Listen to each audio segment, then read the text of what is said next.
नमस्कार दोस्तों, AIBCA TV में आपका स्वागत है। और आज के इस ऑनलाइन चर्चा कार्यक्रम में हमारे बीच में उपस्थित है आदरणीय HL दुसाद जी, जो देश के डाइवर्सिटी मैन ऑफ इंडिया कहे जाते हैं। साथियों, आज का जो कार्यक्रम है वो जो है आदरणीय BP मंडल जी की जयंती के उपलक्ष्य में उसी सीरीज में चल रहा है। और आज 25 अगस्त 2020 को आदरणीय BP मंडल जी की जयंती मनाई गई। हमने 26 में, 27 में और 28 में ये कार्यक्रम जारी हमारा रहेगा। और आज का जो कार्यक्रम है BP मंडल जयंती की सीरीज में ही ये कार्यक्रम हो रहा है। आदरणीय BP मंडल जी जो है, जिन्होंने मंडल कमीशन की रिपोर्ट को तैयार किया था, उसी पर आधारित जो है ये कार्यक्रम आज होने जा रहा है। उसी के कनेक्शन में इसको हम देखते हैं। तो आज हमारे बीच में उपस्थित है आदरणीय डाइवर्सिटी मैन HL दुसाद जी। और आज का जो विषय है वो ये है कि बहुजनों को अपनी आज़ादी की लड़ाई के लिए संख्या के अनुपात में सर्वव्यापी आरक्षण की लड़ाई लड़नी होगी। तो आदरणीय HL दुसाद जी जो है बहुत लंबे समय से एक लड़ाई की बात करते चले आ रहे हैं, और वो कैसी लड़ाई है आज हम उनके मुंह से सुनेंगे। सर, मैं आपसे एक बात जानना चाहता हूँ। आप लगातार कहे जा रहे हैं कि जिस तरह गुलाम भारत में इंडियन लोगों ने अपनी आज़ादी के लिए अंग्रेजों के खिलाफ लड़ाई लड़ी थी, उसी तरह की लड़ाई आज शूद्र अतिशूद्रों को लड़ने की जरूरत है। तो क्या भारत इस इतिहास को खुद दोहरा रहा है? इस विषय पर मैं आपसे जानना चाहता हूँ आदरणीय HL दुसाद जी। सर, सबसे पहले तो मैं मंडल माह के अवसर पर श्रोताओं को जय मंडल कहता हूँ, जय भीम का सलाम पेश करता हूँ। तत्पश्चात आपके प्रति मैं पुनः आभार प्रकट करने जा रहा हूँ कि आप अपने चैनल के माध्यम से सामाजिक न्याय को एक नई बुलंदी प्रदान कर रहे हैं। और ऐसे महत्वपूर्ण चैनल पर आपने मुझे एक बार फिर जो आमंत्रित किया था, इसके लिए जो है तहे दिल से आभार जी। आपने जो सवाल उठाया कि क्या भारत का इतिहास खुद को दोहरा रहा है,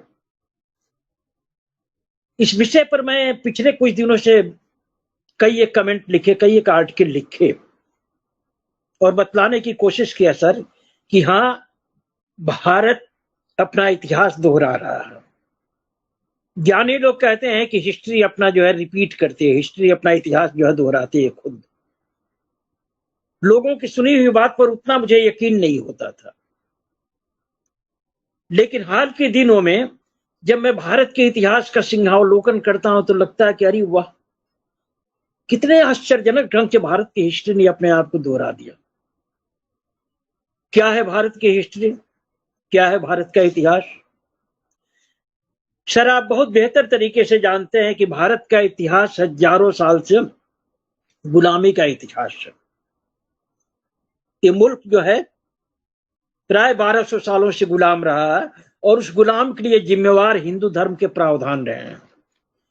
हिंदू धर्म के प्रावधानों के तहत इस देश के बहुसंख्य लोगों को लड़ाई में पार्टिसिपेट करने का कोई अवसर नहीं था। जो मूल निवासी शूद्र अतिशूद्र हैं, उनको हथियार स्पर्श, वीपन टच करना अपने आप में अधर्म था, हिंदू धर्म के खिलाफ था। ऐसे में हिंदू धर्म के प्रावधानों के तहत सिर्फ एक समुदाय, जिसे क्षत्रिय कहते हैं, क्षत्रिय के ऊपर हिंदू धर्म के प्रावधानों के तहत डिफेंस की सारी जिम्मेवारी दे दी गई। और ये छोटा सा समुदाय इस जिम्मेवारी को निभाने में बुरी तरीके से विफल रहा। विदेश से थोड़े थोड़े लोग आते रहे, 100-150 की संख्या में आते रहे और इस देश को जो है एक एक इस देश में गुलामी के अध्याय जोड़ते रहे। बहरहाल, जैसा मैंने कहा कि हिंदू धर्म के प्रावधानों के तहत जिसमें जो है सभी लोगों को हथियार स्पर्श करने का अधिकार नहीं रहा, जैसे कि आज है। संविधान के तहत हर समुदाय को हथियार स्पर्श करने का अधिकार है। इसका परिणाम क्या है कि विभिन्न समुदायों के मार्शल टाइप की जो लोग हैं वो आपके फौज में भर्ती हो रहे हैं और आज की तारीख में आपका डिफेंस डिपार्टमेंट दुनिया को चुनौती देने की स्थिति में है। लेकिन अतीत में ऐसा नहीं रहा। अतीत में डिफेंस की जिम्मेवारी सिर्फ और सिर्फ क्षत्रियों के हाथ में रही और उस जिम्मेवारी को निर्वहन करने में चूंकि वो बहुत बुरी तरीके से विफल रहे, इसलिए हजारों साल से आपका देश जो है गुलामी और गुलामी का स्वाद चखता रहा।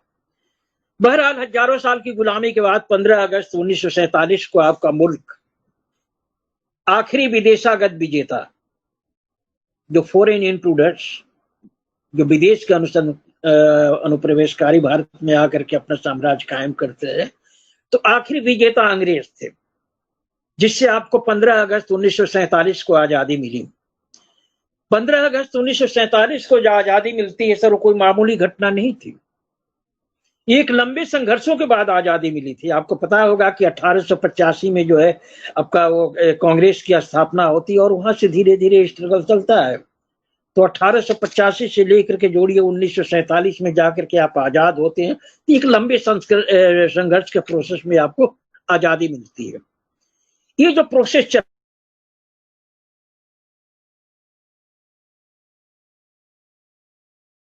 आजादी, जो लोग मैदान में उतरे थे, उन्होंने एक किया था, देश के सामने एक वादा किया था कि भारत जब आजाद होगा तो सभी तबकों को जो है आजादी का सुफल मिलेगा, लिबरेशन का फ्रूट मिलेगा। लेकिन आजाद भारत के शासकों को आजादी का सुफल बांटने के लिए जितने भी सोर्सेज ऑफ पावर है, आर्थिक, राजनीतिक, शैक्षिक और धार्मिक, इनका बंटवारा भारत के विभिन्न सामाजिक समूहों के मध्य करना था। शक्ति के स्रोतों के बंटवारा विभिन्न समुदायों का मध्य करना इसलिए भी और जरूरी था कि 25 नवंबर 1947 को भारत का संविधान सौंपने के एक दिन पूर्व बाबा साहब डॉक्टर अंबेडकर ने पार्लियामेंट के सेंट्रल हॉल से एक चेतावनी दी थी कि 26 जनवरी 1950 से हम एक एडवर्स लाइफ में प्रवेश करने जा रहे हैं। राजनीति के क्षेत्र में मिलेगी समानता, लेकिन आर्थिक और सामाजिक क्षेत्र में मिलेगी भीषण गैर बराबरी। तो सर, आर्थिक और सामाजिक गैर बराबरी की उत्पत्ति चूंकि शक्ति के स्रोतों के, लोगों के विभिन्न तबकों और उनकी महिलाओं के मध्य असमान बंटवारे से होती रही है, इसलिए आजाद भारत के शासकों की अगर नीयत सही में आर्थिक और सामाजिक गैर बराबरी, जो कि ह्यूमन रेस की बिगेस्ट प्रॉब्लम है, इस समस्या को भारत से अगर उत्खात करने की, खत्म करने की मंशा होती, तो जो सोर्सेज ऑफ पावर है इनका लोगों के विभिन्न तबकों, सवर्ण, ओबीसी, एससी, एसटी और माइनॉरिटीज के मध्य जो है वाजिब बंटवारा करवाने की एक परिकल्पना करते। लेकिन दुर्भाग्य से ऐसा नहीं हुआ। उन्होंने अपनी बाणवादी सोच के तहत जो शक्ति के स्रोत है, कुछ ऐसा प्रोविजन किया कि ये स्रोत जो है मैक्सिमम जो है भारत के जन्मजात सुविधाभोगी वर्ग के हिस्से में जाने लगे। हालांकि एक बात हुई, आजाद भारत के जो शासक शुरुआती दौर में आए, उन्होंने लगभग 50 सालों तक शक्ति के स्रोतों का वाजिब बंटवारा न करने के बावजूद इस देश के वंचितों को कुछ हिस्सेदारी देने की कोशिश की। लेकिन मामला गड़बड़ हो जाता है 7 अगस्त 1990 को। 7 अगस्त 1990 भारत की हिस्ट्री का निहायत ही ऐतिहासिक दिन है। उस दिन मंडल की रिपोर्ट प्रकाशित होती है और मंडल की रिपोर्ट प्रकाशित होने के बाद से जो ओबीसी समुदाय के लोग, जो शूद्र समाज के लोग शक्ति के स्रोतों से काफी समय से बहिष्कृत थे, उनको जो है 7 अगस्त 1990 को जो रिपोर्ट प्रकाशित होती है, उससे जो है विभिन्न क्षेत्रों में प्रतिनिधित्व मिलने का एक प्रोसेस शुरू होता है और यही भारत के लिए काल बन जाता है। इस देश का जो सुविधाभोगी वर्ग का शासक शक्ति के स्रोतों का वाजिब बंटवारा न करने के बावजूद वंचितों के हिस्से में कुछ कुछ दे रहा था, इस देश के लिए बड़ी बड़ी जो है कंपनियां खड़ा कर रहा था, बड़े बड़े राष्ट्रीय उपक्रम खड़ा कर रहे थे, राष्ट्र को मजबूत बनाने की उनकी शुरुआती दौर की एक नीयत थी, इस दिशा में वो काम कर रहे थे। लेकिन मंडल की रिपोर्ट प्रकाशित होने के बाद से स्थिति एकदम रातों रात बदल जाती है और भारत का जो शासक वर्ग है, जो जन्मजात सुविधाभोगी शासक वर्ग है, ब्राह्मण क्षत्रियों से ब्राह्मण क्षत्रिय वैश्यों से युक्त जो आपका शासक वर्ग है, वो अचानक शत्रु की भूमिका में अवतरित हो जाता है। और उसके बाद आप देखेंगे कि 7 अगस्त 1990 के बाद इस देश के रूरल क्लास की जो भी एक्टिविटी है, सिर्फ और सिर्फ आपको जो है शक्ति के स्रोतों से बहिष्कृत करने की, आरक्षण के खात्मे की रही है। और आरक्षण के खात्मे के तहत ही उन लोगों ने 24 जुलाई 1991 को लागू अर्थनीति को एक हथियार के रूप में इस्तेमाल किया। इस हथियार के रूप में इस्तेमाल करते हुए उन्होंने तमाम सेक्टर को निजी क्षेत्र में देने की कोशिश किया और इस क्रम में जो है जिन सरकारी उपक्रमों में आरक्षण लागू होने की संभावना थी वो उपक्रम जो है धीरे धीरे आरक्षण के बाद दायरे से बाहर होते रहे चले गए। इस दिशा में 24 जुलाई 91 के बाद से जिसकी शुरुआत पंडित नरसिम्हा राव ने की थी, इस दिशा में नरसिम्हा राव के बाद से अटल बिहारी वाजपेयी ने भी बड़ा काम किया, मनमोहन सिंह भी पीछे नहीं रहे, लेकिन सबको पीछे छोड़ दिया वर्तमान प्रधानमंत्री नरेंद्र मोदी ने। नरेंद्र मोदी सत्ता में आने के बाद से नव उदारवादी अर्थनीति जो 24 जुलाई 1991 से इस देश में लागू होती है उसका एक जबरदस्त हथियार के रूप में इस्तेमाल करते हैं और इस्तेमाल करने का नतीजा जो है आज की तारीख में ये है कि शक्ति के स्रोतों पर इस देश के सुविधाभोगी वर्ग का औसतन 80 से 90% जो है कब्जा हो चुका है। मैं इसके पहले भी आपके कार्यक्रम में बतला चुका हूं कि शक्ति के 4 स्रोत होते हैं, आर्थिक, राजनीतिक, शैक्षिक और धार्मिक। आर्थिक में ऑल अर्निंग एक्टिविटी अर्थोपार्जन की समस्त गतिविधियां आ जाती है। राजनीति में राजसत्ता की तमाम संस्थाएं, शैक्षिक में आप समझते हैं कि तमाम एजुकेशनल इंस्टीट्यूशन और धार्मिक का भी बिल्कुल क्लियर है।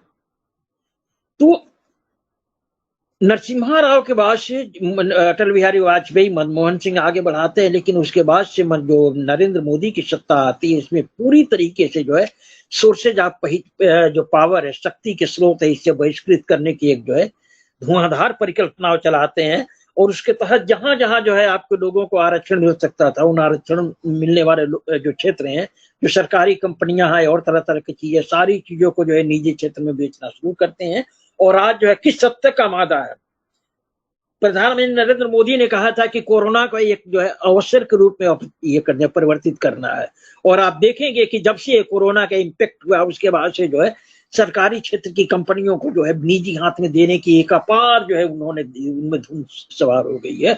आज की तारीख में कोई सड़कों पर उतर के उनकी इस नीति का विरोध नहीं कर सकता, तो एक तरफा जो है वो रोड चलाए जा रहे हैं। तो बहरहाल मंडल के बाद से जो कुछ होता है उसके बाद से शक्ति के सारे स्रोतों पर जो है इस देश के सुविधाभोगी वर्ग का 80 से 90% कब्जा हो जाता है और इस कब्जे का अर्थ हुआ ये कि बहुसंख्य आबादी जो प्राय 90% वो सिर्फ जो है औसतन 9 से 10% शक्ति के स्रोतों पर सरवाइव करने के लिए बाध्य है और ये जो है बिल्कुल ये गुलामी का लक्षण है। आपको यहां बतला दूं, शासक और गुलाम में फर्क वो होता है कि जो शासक होता है उसका सोर्सेज ऑफ पावर पर कब्जा होता है और जो शोषित होता है, वंचित होता है, वो सोर्सेज ऑफ पावर से बहिष्कृत होता है।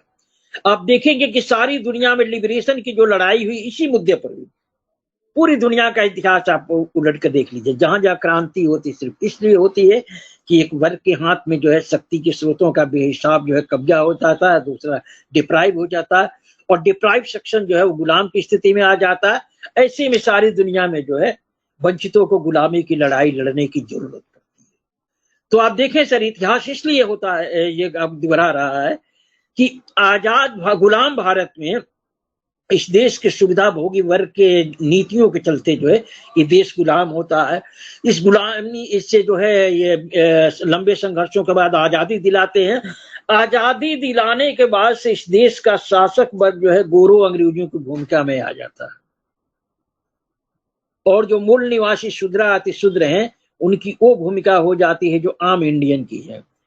तो जिस तरीके से आजाद गुलाम भारत में इंडियन लोगों को गोरे अंग्रेजों के खिलाफ लड़ाई लड़नी पड़ी थी, उसी तरीके से हालात आज इस जगह पहुंच चुका है कि जो शूद्र अति शूद्र मूल निवासी हैं उनको काले अंग्रेजों के खिलाफ लड़ाई लड़ने के सिवा कोई विकल्प नहीं है।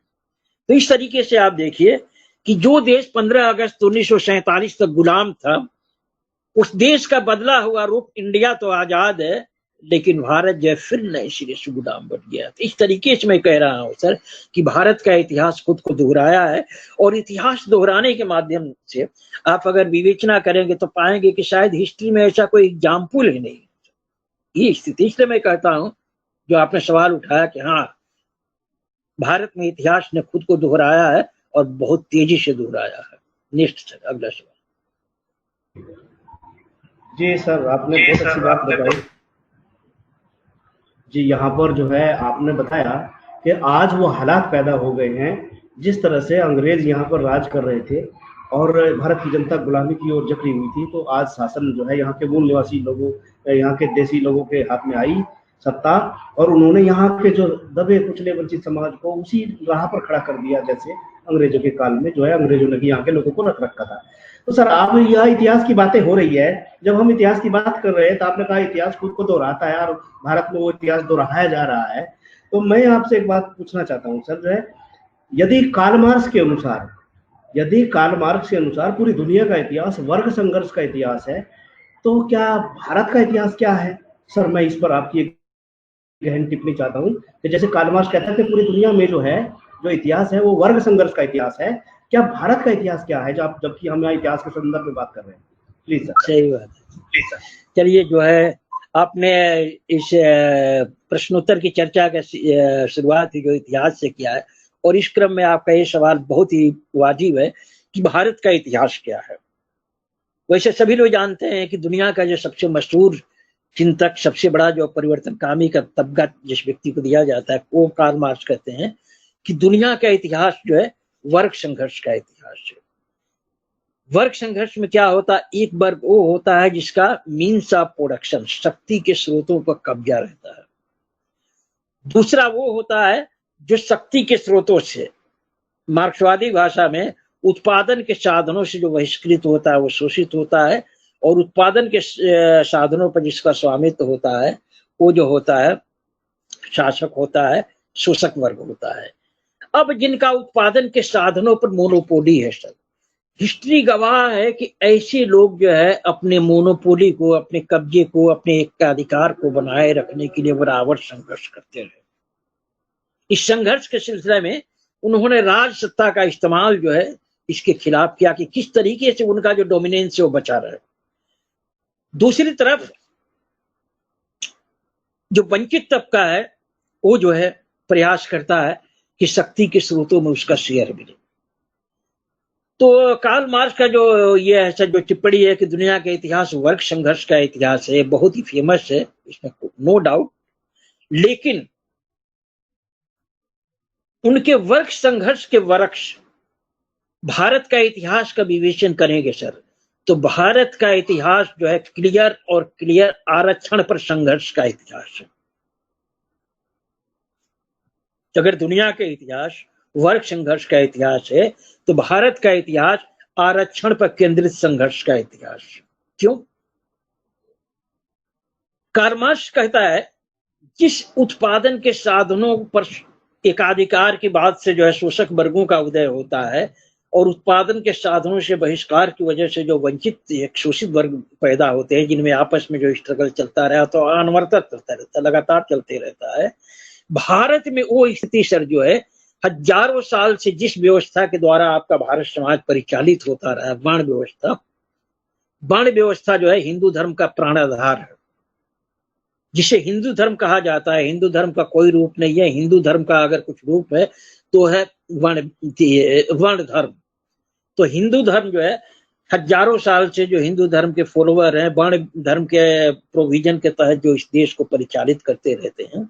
और वर्ण धर्म में क्या रहा कि इसमें प्रत्येक वर्ण के लिए सर जो प्रोफेशन तय रहे, कर्म तय रहे, इसको कहा जाता है कर्म, हमारी भाषा में प्रोफेशन। तो वर्ण व्यवस्था में जो है 4 वर्गों का निर्माण होता है। सवर्ण में ब्राह्मण क्षत्रिय वैश्यों से युक्त सवर्ण हो जाता है। दूसरा ओबीसी शूद्र, तीसरा अति शूद्र, ये इनका निर्माण होता है। पर हाँ, ब्राह्मण क्षत्रिय वैश्य 3 वर्ण हो गया और शूद्र अति शूद्र को 1 वर्ण मान लिया जाए। तो आप देखेंगे कि वर्ण व्यवस्था के प्रावधानों के तहत शक्ति के जितने भी स्रोत हैं सारे के सारे जो है ब्राह्मण क्षत्रिय वैश्यों के मध्य जो है आरक्षित कर दिए। आरक्षित मैं इसलिए कहता हूं सर कि हिंदू धर्म में विभिन्न वर्णों के लिए जो प्रोफेशन, जो कर्म तय हुए, उसके साथ एक अनिवार्य शर्त है कि आपको प्रोफेशनल मोबिलिटी नहीं घटित करनी है। आपको वर्ण शुद्धता का पालन करना है। वर्ण शुद्धता के पालन करने का मतलब कि धर्मशास्त्रों के द्वारा जिस वर्ण के लिए जो प्रोफेशन फिक्स है वही करते रहना पड़ेगा। आप किसी भी सूरत में निज वर्ण का, आपके वर्ण के लिए जो प्रोफेशन फिक्स है उसको छोड़ के दूसरे वर्ण का पेशा नहीं अख्तियार कर सकते हैं। ये जो है हिंदू धर्म का सबसे इंपॉर्टेंट गाइडलाइन है। अब इसके तहत क्या होता है, वर्ण व्यवस्था के तहत जितने भी इंटेलेक्चुअल और रिलीजियस प्रोफेशन है वो ब्राह्मणों के हाथ में। ब्राह्मण ही जो है अध्ययन या अध्यापन करेगा, वही पढ़ाएगा। ब्राह्मणों के हाथ में जो है पौरोहित्य का सेक्टर होता है, रिलीजियस सेक्टर होता है। ब्राह्मण ही जो राज्य संचालन करता है, जो स्टेट का जो संचालन आज की तारीख में जो आपका IAS PCS सेक्रेटरी बन के कहते हैं, उसमें एडवाइजरी का काम करता है, ये काम ब्राह्मणों का रहा। तो ब्राह्मण का पेशा क्या था? अध्ययन अध्यापन, पौरोहित और राज्य संचालन में एडवाइजर का काम। दूसरा वर्ग क्षत्रियों के लिए आइए। क्षत्रियों के लिए इसमें भूस्वामित्व, डिफेंस डिपार्टमेंट सहित राज्य संचालन इनके हाथ में। तीसरा वर्ण वैश्य। वैश्यों के लिए पशुपालन, ट्रेड, कॉमर्स इत्यादि वैश्यों के हाथ में आ गया। अब इन तीनों वर्णों को जो प्रोफेशन ये किया गया, डिस्ट्रीब्यूट किया गया सर, इसको देखेंगे तो जो मैं बात कहता हूं शक्ति के 4 स्रोतों की, नजर आएगा कि शक्ति के चारों स्रोत जो है 3 वर्णों के मध्य जो है डिस्ट्रीब्यूट कर दिए गए। शक्ति का पहला स्रोत जो है क्या हो गया? आर्थिक। आर्थिक माने अर्निंग एक्टिविटी। तो अर्निंग एक्टिविटी जो मोनोपोली किसको दे दी गई? वैश्य को दे दी गई। शक्ति का दूसरा स्रोत क्या होता है? राजनीतिक। राजनीतिक डोमिनेंस जो है क्षत्रियों के हाथ में आ गया। ट्रेड कॉमर्स उनके हाथ में आ गया। और इन सबके ऊपर जो है जो इंटेलेक्चुअल प्रोफेशन और तरह तरह की चीजें होते हैं ब्राह्मणों के हाथ में आ गया। हाँ, जैसे मैं बताया कि धर्म भी एक शक्ति का स्रोत है, तो धर्म नामक शक्ति के स्रोत पर एकाधिकार जो ब्राह्मणों को हो गया। और ये जो धर्म पर जो शक्ति उनका जो एकाधिकार हो गया सिर्फ मामूली नहीं है। बाबा साहब डॉक्टर अम्बेडकर के शब्दों में धर्म भी शक्ति का एक स्रोत है और इसकी अहमियत आर्थिक शक्ति से जरा भी कम नहीं है। तो आप देखेंगे कि जो हिंदू धर्म का प्राण आधार वर्ण व्यवस्था, इस वर्ण व्यवस्था के तहत शक्ति के सभी स्रोत ब्राह्मण, क्षत्रिय, वैश्यों से युक्त जो है सवर्णों को जो है डिस्ट्रीब्यूट कर दिया गया। अब जैसे मैं बताया सर कि हिंदू धर्म के जितने भी धर्मशास्त्र हैं वो इस बात की ये करते हैं कि कोई भी वर्ण का व्यक्ति अपने वर्ण के लिए निर्दिष्ट प्रोफेशन को छोड़ के दूसरे का पेशा अपना ही नहीं सकता है। तो प्रोफेशनल मोबिलिटी के निषेधाज्ञा के फलस्वरूप सर ये जो वर्ण व्यवस्था है एक आरक्षण व्यवस्था को रूप ले लेती है, जिसको कहते हैं हिंदू आरक्षण। तो हिंदू आरक्षण में शक्ति के सारे स्रोत जो है ब्राह्मण, क्षत्रिय, वैश्यों के मध्य आरक्षित हो जाते हैं। अब आइए चौथा वर्ण शूद्राति शूद्रों का है।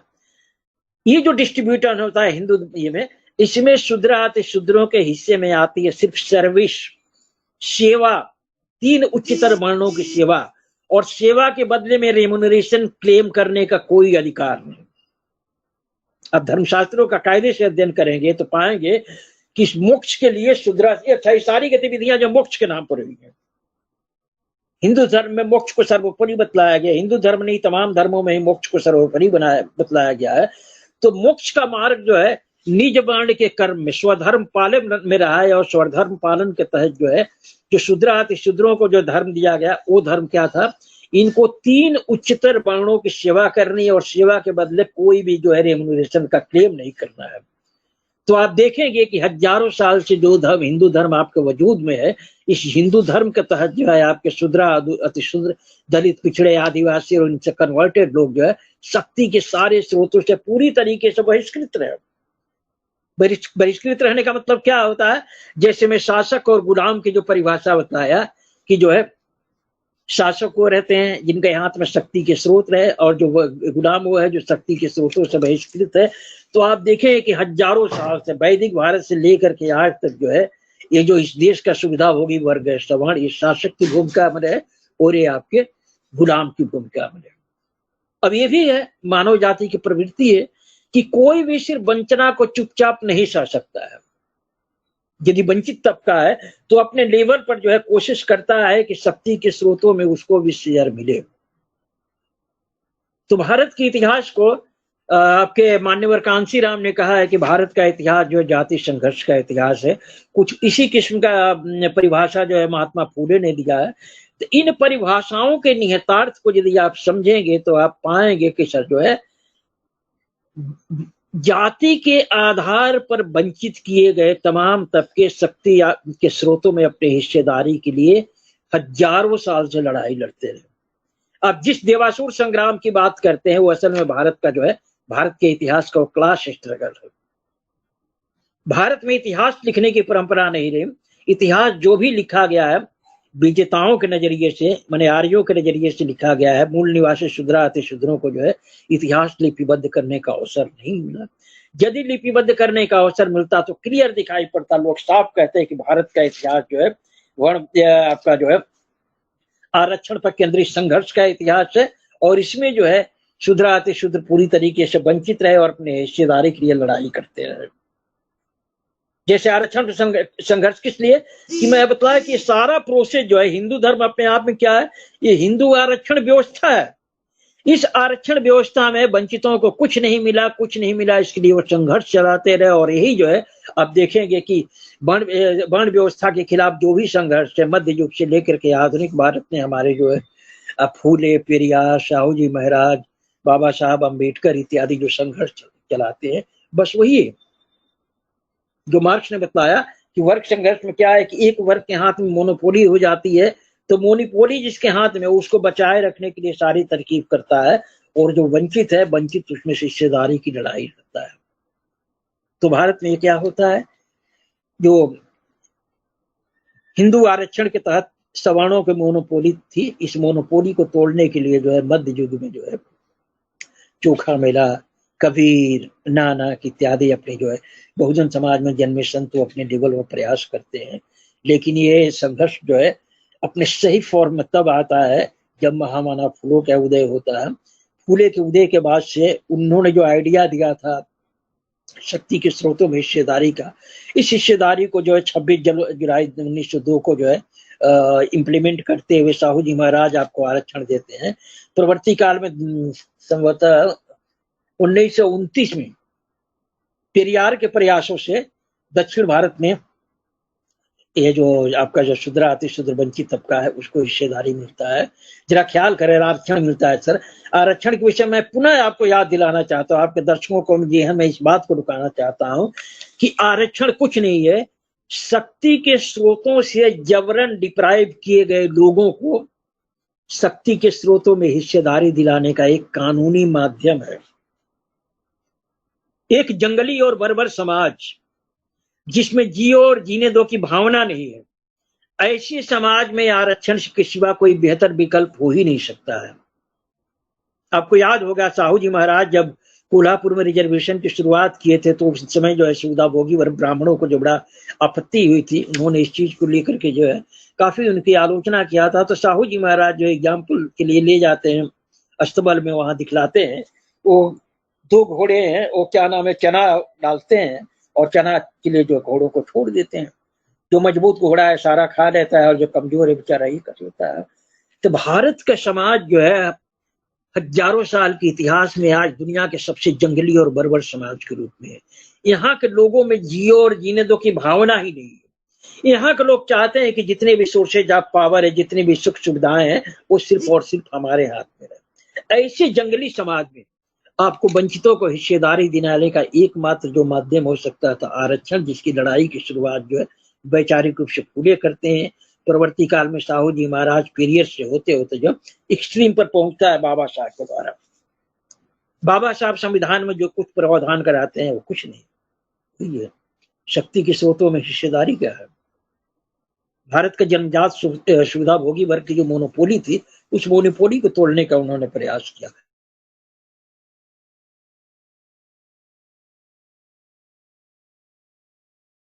तो इस तरीके से देखेंगे कि सर जो है भारत में भारत के इतिहास से जोड़े सर, तो मेरा मानना है कि हजारों साल से भारत में क्लास स्ट्रगल की, वर्ग संघर्ष की जो अनुकूल स्थितियां भारत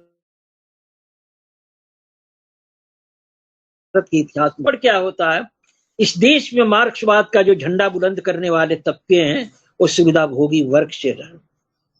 उन्होंने इस देश में सही तरीके से वर्ग निर्मित होने नहीं दिया। यहाँ एक थोड़ा आपका समय लेना चाहूंगा। बहुत से लोग कहते हैं कि भारत जाति समाज है, 6000 भागों में या कितने भागों में बटा हुआ है। तो ये आपको बतला दूं कि दुनिया का जहां समाज वर्ग का रूप लिया है सर, तो दुनिया की किसी भी समाज में एक रूपता नहीं रही है। दुनिया में ऐसा कोई समाज नहीं है जहां एक किस्म के लोग रहते हैं। दुनिया का हर समाज जो है धर्म के आधार पर बटा है। दुनिया का हर समाज जो है रेस के आधार पर, नस्ल के आधार पर बटा है। दुनिया में का हर समाज जो है क्षेत्र के आधार पर बटा है, भाषा के आधार पर बटा है। दुनिया का हर समाज में जो आपका जो है लैंगिक बंटवारा है, जेंडर के आधार पर डिवीजन है। तो दुनिया का कहीं भी समाज जो है एक रूप नहीं है, लेकिन वर्ग का रूप इसलिए लेता है कि विभिन्न वर्गों के साथ कुछ कॉमन बात होती है। जो वंचित होते हैं, वंचित तबके जो है अपनी हिस्सेदारी के लिए बाकी जो है बातें भुला करके जो है शक्ति के स्रोतों में कॉमन एजेंडे के आधार पर एक वर्ग का रूप लेते हैं। उस हिसाब से मैं कहता हूं सर कि भारत के जो ये हैं यहाँ के समाज परिवर्तनकामी लोग हैं, विशेष करके मार्क्सवादियों ने बड़ा अन्याय किया। भारत में जो है आपका वर्ग संघर्ष की जो बेहतरीन संभावना रही दुनिया के इतिहास में कभी नहीं रही। ये ठीक है कि अस्पृश्य जातियां में दुसाध जाति से, दुसाध जाति में भी काफी डिवीजन है। आप जिस जाति से होंगे आप भी जो है अपने जाति डिवीजन से ये होंगे, तरह कई हजार भागों में बटा हुआ है समाज। लेकिन इस डिवीजन के साथ जो कॉमन चीज है क्या है? कॉमन चीज ये है कि दुसाध की 7 जातियां हो, चाहे आपकी जितनी भी जातियां हो, कुंवरी, कुर्मी हो, यादव हो, चमार हो, दुसाध हो, बंगी हो, सारे के सारे लोगों के साथ एक कॉमन बात है। और कॉमन बात वही है कि they all are deprived from social power. ये सभी शक्ति के स्रोतों से बहिष्कृत है। ये जो कॉमन वंचना है सर, इस कॉमन वंचना के आधार पर भारत में दुनिया का सबसे अच्छा जो एक वर्ग संघर्ष की स्थिति पैदा हो सकती थी। इस बात को महसूस करते हुए आपको पता होगा कि फूले ने जो बहुजन की थ्योरी दी। जो शूद्र हैं, शूद्र में ओबीसी है, अति शूद्र जो है ये आपका जो है हम अनटचेबल आते हैं, तो उन्होंने शूद्र अति शूद्र एक वर्ग बनाया कि हजारों जातियों में जो अस्पृश्य और ओबीसी जो बटे हुए हैं, इन विभाजन को खत्म करके उन्होंने शूद्र अति शूद्र के रूप में एक वर्ग का रूप देने की कोशिश किया। कांसीराम की सारी कोशिश जो है सर हजारों जातियों को जोड़ करके एक बहुजन समाज बनाने की, एक वर्ग बनाने की है। तो इस देश की जो प्रगतिशील विचारधारा के लोग मानने वाले हैं, जो आपके एकेडमिशियन है, वो नहीं मानते हैं। फूले से लेके कांसीराम के प्रयासों को जातिवादी राजनीति करार देते हैं, जबकि सच्ची बात है कि भारत के इतिहास में सही में वर्ग निर्माण का यदि किसी ने प्रयास किया तो प्रयास फूले से शुरू होता है। पेरियार उसमें जो है योगदान करते हैं और कांसीराम उसको एक्सट्रीम पर पहुंचाते हैं। आज यदि हम बाकी बातें भुला करके अपने लोगों को जो है ये जो कॉमन वंचना है इसे याद दिलाएं कि भाई चमार हो, दुसाध हो, बंगी हो, जो कुछ भी हो, कहां है तुम्हारा शक्ति के स्रोतों में शेयर? जो शक्ति के जो 4 स्रोत हैं, उन 4 स्रोतों पर जो है ये 10 से 15% लोगों का 80 से 90% कब्जा। तो आपकी हैसियत कुछ नहीं है। आप अपने आप को उस तरीके से जाति के हिसाब से बड़े बनते रहे। तो मेरा मानना है सर कि भारत का इतिहास जो आरक्षण पर संघर्ष का इतिहास है, और इसमें जो बहुसंख्य जातियों को शक्ति के स्रोतों से वंचित होने का जो ये किया गया, प्रावधान किया गया, एक साजिश की गई, इस साजिश को यदि हम कायदे से लोगों के बीच लाएं तो एक विराट वर्ग बनने की संभावना है। और ये जातियां यदि वर्ग का रूप धारण कर लेती हैं तो जिन माइक्रोस्कोपिक, जिन थोड़े से लोगों का शक्ति के स्रोतों पर 80 से 90% कब्जा है सर, उनको बिल्कुल क्या कहो फिनिश किया जा सकता है। अगला सवाल। जी, आपने बहुत अच्छी बात बताई कि जो ये जो भारत का जो इतिहास है वो आरक्षण पर संघर्ष का इतिहास है। यहाँ पर भी एक सवाल खड़ा होता है सर, और सवाल बड़ा वाजिब है, जो मुझे लग रहा है कि जो आपने बताया कि जो इतिहास की जो व्याख्या की आपने, तो लगता है कि भारत का जो आरक्षण को लेकर के जो संघर्ष होता रहा है सदियों से, तो ये इतिहास एक तरह से आरक्षण पर संघर्ष का इतिहास ही कहलाया आपके कथनानुसार। और अगर ऐसा है तो आज से 30 वर्ष पूर्व जो मंडलवादी आरक्षण की जो व्यवस्था शुरुआत की गई थी, तो लगता है कि वो एक इतिहास का एक नया मोड़ था। उसको एक नया मोड़ करार दे सकते हैं। और मंडल के बाद आरक्षण पर एक नया संघर्ष शुरू हुआ, उसका परिणाम किस रूप के में आपके सामने आया, ये ऐसा दिखाई देता है जैसे आज से 30 वर्ष पूर्व मंडल कमीशन के रूप में एक मंडल कमीशन आया और उसने इस दबे कुचले वंचित समाज को शक्ति के स्रोतों में हिस्सेदारी देने की बात कही। तो उसके बाद जो है क्या ऐसा स्वरूप नजर आया निकल करके, जिससे जो है उसके क्या परिणाम हुए, जो जिन लोगों ने इस शक्ति के स्रोतों पर कब्जा कर रखा उनकी क्या प्रतिक्रिया हुई, उनके बीच में क्या उभर करके आया, ये सवाल बड़ा महत्वपूर्ण मुझे दिखाई दे रहा है। जी सर, आपने बड़ा महत्वपूर्ण सवाल किया है। जैसा मैंने बतलाया कि जो मैं बात कर रहा हूं ये बिल्कुल साइंटिफिक थ्योरी है सर, एक वैज्ञानिक बात है कि भारत का इतिहास जो है आरक्षण पर संघर्ष का इतिहास है। और 7 अगस्त 1990 को मंडल की रिपोर्ट जब निकलती है उसके बाद से जो है इस संघर्ष में एक नया टर्निंग पॉइंट आ जाता है, नया टर्निंग पॉइंट हो जाता है। उसके बाद से जिसे मैं कहा कि भारत में आरक्षण, जो भारत का जो दुनिया का वर्ग संघर्ष का इतिहास है वो भारत में आरक्षण में क्रियाशील रहा। मंडल की जब रिपोर्ट आती है तो वर्ग संघर्ष से बिल्कुल खुल करके सामने आ जाता है सर।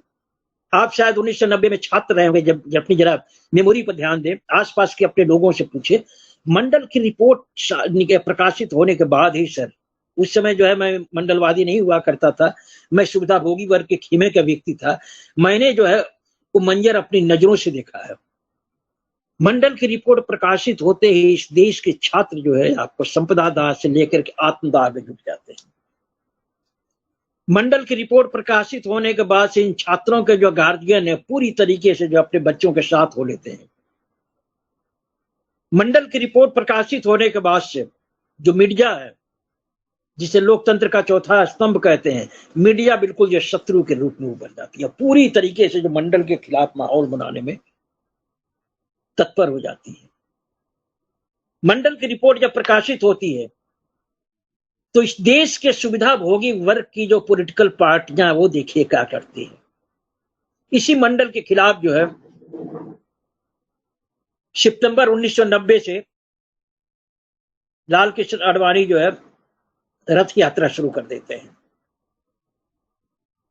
तो आप पाएंगे जैसे मैं बतलाया कि दुनिया का इतिहास वर्ग संघर्ष का इतिहास है और भारत में ये वर्ग संघर्ष का इतिहास जो है आरक्षण के संघर्ष में क्रियाशील रहा है। मंडल की रिपोर्ट जब प्रकाशित होती है तो भारत में ये क्लास जो है स्ट्रगल खुल करके, जो आरक्षण पर संघर्ष का कहिए या वर्ग संघर्ष जो है खुल करके सामने आ जाता है।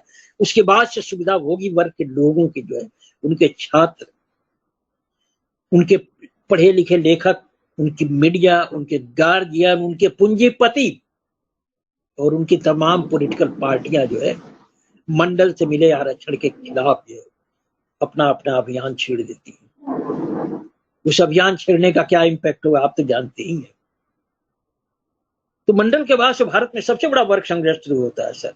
और जैसे मैं बताया कि वर्ग संघर्ष में क्या होती है, जिसका मोनोपोली है शक्ति के स्रोतों पर, वो मोनोपोली बचाए रखने के लिए तरह तरह का जो उपक्रम चलाता है। इसमें एक उपक्रम ये होता है कि वो स्टेट पर कब्जा करता है, राज्य पर कब्जा करता है, और राज्य पर जो कब्जा करता है तो सत्ता के द्वारा जो है वो अपने वर्चस्व को बनाए रखने की पूरी कोशिश जो है करता है।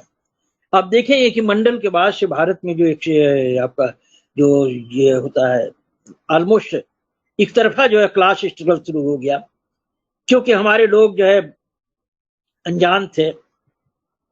मंडल की जो ये है इसमें जो है वो समाज परिवर्तन कामी जो ये खासियत थी हमारे लोग नहीं समझ पाए। मैं जैसे खुद बतलाया कि 1990 में जो है मंडल की रिपोर्ट आई, मैं भी जब तरीके से कहिए तो मंडल विरोधियों के साथ हो गया था कुछ समय के लिए, तो मेरी चेतना जो है मंडलवादी होते काफी समय लगा। तो ये रिपोर्ट प्रकाशित होने के बाद से खुद जो है आपका जो सुविधा भोगी वर्ग के लोग एक शत्रु की भूमिका में आ जाते हैं।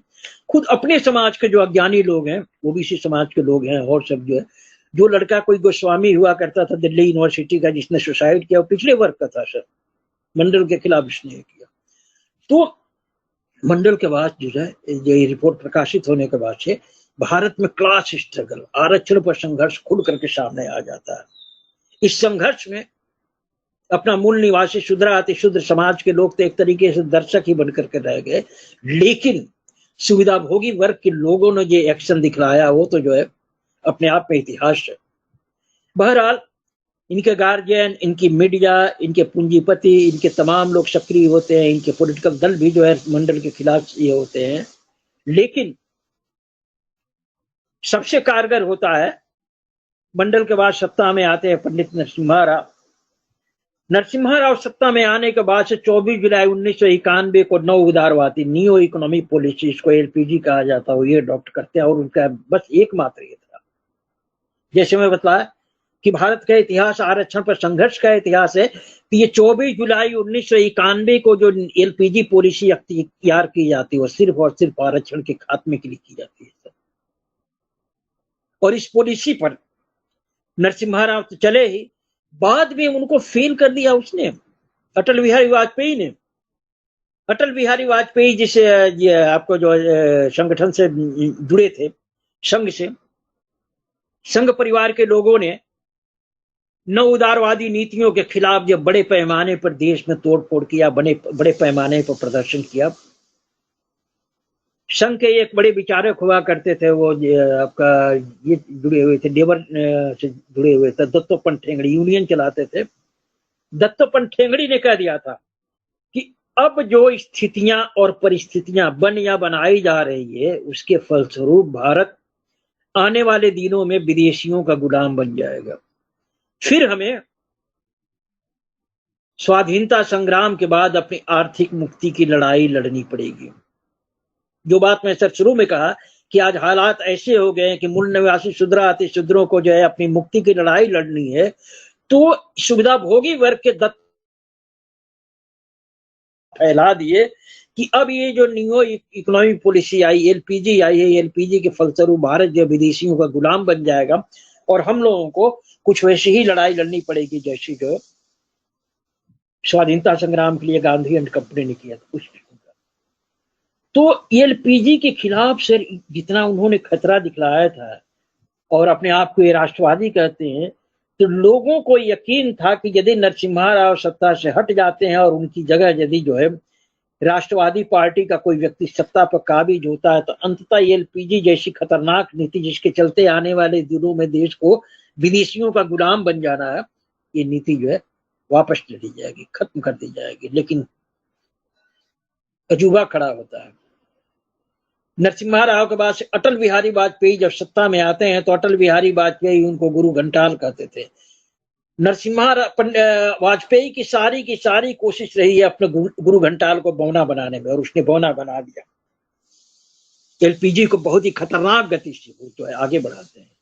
सबसे बड़ा जो काम था उनका अटल बिहारी वाजपेयी का, वो था विनिवेश मंत्रालय खोलना। शायद आपको पिछले प्रोग्राम में भी हमने याद दिलाया था कि विनिवेश मंत्रालय खोलते हैं और उस मंत्रालय का प्रभार देते हैं भारत के सबसे बड़े जो अंबेडकर विरोधी और सबसे जहीन शख्सियत को, जिसका नाम था अरुण शौरी। अरुण शौरी ने आजादी के 50वीं सालगिरह पर वर्शिपिंग फॉल्स गॉड नाम की एक किताब लिखी थी। उस किताब में बाबा साहब और उनके पुरखों को इस तरीके से उसने जो है जलील करने की कोशिश किया था और अपने लोगों को ग्लोरीफाई किया था कि हमारे लोगों में आक्रोश पैदा हुआ, और वो जहां जहां गया लोग उसके मुंह पर काले पोते, काले झंडे लिखा है। तो वो शख्स जो है अंबेडकरवादियों से बदला लेने के लिए बेचैन था, पागल था, अरुण शौरी 1997 के बाद। वैसे खतरनाक व्यक्ति को अटल बिहारी वाजपेयी जो है ये आपका ये विनिवेश मंत्रालय बनाते हैं, और वो जो है उन सरकारी उपक्रमों को, इवन लाभजनक सरकारी उपक्रमों को औने पौने दामों में बेचना शुरू करता है। मकसद क्या था कि जिन सरकारी वंचित वर्गों को आरक्षण मिलता है वो आरक्षण का जो है आधार ही खत्म हो जाए। एलपीजी लागू करने नरसिम्हा राव का जो मेन प्लान था आरक्षण को कागजों की शोभा बनाना, जिस दिशा में उन्होंने तो शुरुआत की, लेकिन उसे आगे बढ़ाने में कहीं ज्यादा तत्परता जो है आपको दिखलाया, वाजपेयी ने दिखलाया। वाजपेयी के बाद से डॉक्टर मनमोहन सिंह सत्ता में आते हैं, तो मनमोहन सिंह की भूमिका को मैं सर तमाम ये के बावजूद ये कह सकता हूं कि उनकी भूमिका जो है लगभग वर्ग शत्रु के रूप में रही। खतरनाक नीति बनाने के बावजूद भी संपर्क के टाइम में बहुत सी ऐसी नीतियां एडॉप्ट होती है जिससे लगता है कि जो खतरनाक प्लान किया था नरसिम्हा राव ने जो है एलपीजी के द्वारा वंचितों को बर्बाद करने का, तो उनको बचाने के लिए बहुत से काम हुए। जैसे मनरेगा, आज की तारीख में आप देखते हैं कि भारत की जो सरकार है उसके सामने वंचितों को बचाने का एकमात्र रास्ता रह गया, मनरेगा की उन्होंने शुरुआत किया। संपर्क के टाइम में, मनमोहन सिंह जी के टाइम में जो है अप्रैल 2006 में आपको उच्च शिक्षा में जो है पिछड़ों को आरक्षण मिलता है। संपर्क के टाइम में ही आपको ये होता है, बहुत सी कंपनियां जो है, बहुत सी कंपनियां दलितों को अमेरिका के वहां जो है निजी क्षेत्र में आरक्षण देने की बात सोचती हैं। उसी समय जो है सप्लाई डीलरशिप इत्यादि में भी देने की बात होती है। तो मनमोहन सिंह के टाइम में जो है वंचितों को कुछ राहत पहुंचाने, इनके वजूद को खत्म होने से बचाने का एक प्रयास हुआ। और इसके पीछे बड़ा कारण वही था सर, जिसमें शुरू में बताया कि आजाद भारत में जिनके हाथ में सत्ता आई, वो अपनी वर्णवादी सोच के तहत वंचितों को शक्ति के सारे स्रोतों में वाजिब हिस्सेदारी तो ना दे सके, लेकिन कहीं उनके विवेक के ऊपर एक बोझ था, कहीं आजादी के संघर्षों का वादे का उनके ऊपर एक बोझ था। इसलिए उन्होंने ऐसा कुछ किया कि वंचितों की स्थिति में काफी हद तक बदलाव आया। अपेक्षित बदलाव नहीं आया, लेकिन काफी हद तक बदलाव आया। लेकिन उनके बाद जो है नरसिम्हा राव के बाद जो ये अटल बिहारी वाजपेयी आते हैं, ये राष्ट्रवादी बनते हैं, इन्होंने किस तरीके से खतरनाक तरीके से वो करने की कोशिश किया। उनके बाद मनमोहन सिंह आते हैं, तो मनमोहन सिंह के दौर में भी एलपीजी की जो है गाड़ी आगे बढ़ी, लेकिन उस दौर में ऐसे बहुत से काम हुए कि नव उदारीकरण के सैलाब में दलितों को पूरी तरीके से बहने से बचाया जा सकता था। जी। दुर्भाग्य से 2014 में अटल बिहारी वाजपेयी के जूनियर संगी आते हैं नरेंद्र मोदी, और नरेंद्र मोदी के आने के बाद से जो है, जिससे मैं बताया कि मंडल के बाद से जो है भारत का सुविधाभोगी वर्ग, जो मैं बताया कि आरक्षण पर संघर्ष का इतिहास है, आरक्षण के खात्मे के जुनून में सभी लोग गए, लेकिन मोदी ने सारी सीमाएं तोड़ दी, सारी सीमाएं तोड़ दी। आज ही कुछ लोग कह रहे थे कहीं यह हो रहा था, मैंने कह दिया सर कि आज की तारीख में आरक्षण बचाने की लड़ाई लड़ना बेवकूफी है। आरक्षण है ही नहीं तो बचाने की लड़ाई क्या लड़ेंगे। तो मोदी ने मंडल के बाद से जो बताया कि मंडल के बाद से भारत में जो वर्ग संघर्ष होता है, तो शूद्रों को अपना वर्ग शत्रु मानते हुए इनको फिनिश करने के लिए ऐसी ऐसी नीतियां बनाई, जिसके फलस्वरूप आपका समाज जो बिल्कुल गुलामों की स्थिति में आ गया है। और उन नीतियों का इम्पैक्ट क्या होता है कि भारत का सुविधाभोगी वर्ग, जो मैं अक्सर कहते रहता हूं कि आप देख लीजिए, शहरों में जाइए, जो बड़े बड़े गगनचुंबी अपार्टमेंट खड़े हैं, 90% से ज्यादा फ्लैट जो है उनके हैं। बड़े बड़े शहरों में जो शॉपिंग मॉल खुले हैं, सारा कुछ उनका है। 8 लेन 10 लेन की सड़कें जो पर जो गाड़ियों का सैलाब दौड़ रहा है सर, 90% गाड़ियां उनकी है। शक्ति के जितने भी स्रोत है, मीडिया जो है 80 से 90% कब्जा उनका है, न्यायपालिका में उनका है। तो कहने का मतलब सर, शक्ति के जितने स्रोत हैं उस पर जो है भारत के जन्मजात सुविधाभोगी वर्ग का जो है अभूतपूर्व कब्जा हो चुका है। लगभग वैसा ही कब्जा जो एक तरीके से देखिएगा कि गुलाम भारत में अंग्रेजों का रहा, और इसके खिलाफ गुलाम इंडियंस ने जो है लड़ाई लड़ने की कोशिश किया।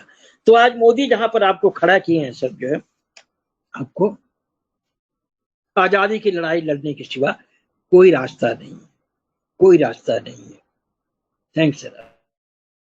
जी, ये आपने एक बात बताई कि आज मंडल के रिपोर्ट प्रकाशित होने के बाद से ही जो मुहिम चली इनकी, उससे जो शक्ति के स्रोत थे जिनमें इनको हिस्सेदारी मिलनी थी, तो उनको उन सारे संस्थानों को प्राइवेट करने की योजना बनाई और बना कर रख दिया। तो इसका मतलब ये हुआ कि ये जो है आज ये जो मंडल के बाद आरक्षण के ऊपर शुरू हुए संघर्ष के कारण ही बहुजन गुलामों की स्थिति में पहुंच गए, और उन्हें भारत के काले अंग्रेजों के खिलाफ वैसी ही लड़ाई लड़नी है जैसी कभी गोरे अंग्रेजों के खिलाफ लड़ी गई। क्योंकि आपके अनुसार भारत का इतिहास आरक्षण के संघर्ष का एक इतिहास है, तो क्या बहुजनों की आजादी की लड़ाई का मेन मुद्दा आरक्षण ही होगा या कुछ और? क्या बहुजनों की आजादी का मेन मुद्दा जो है आरक्षण ही होगा या उसके अलावा भी कुछ और होगा?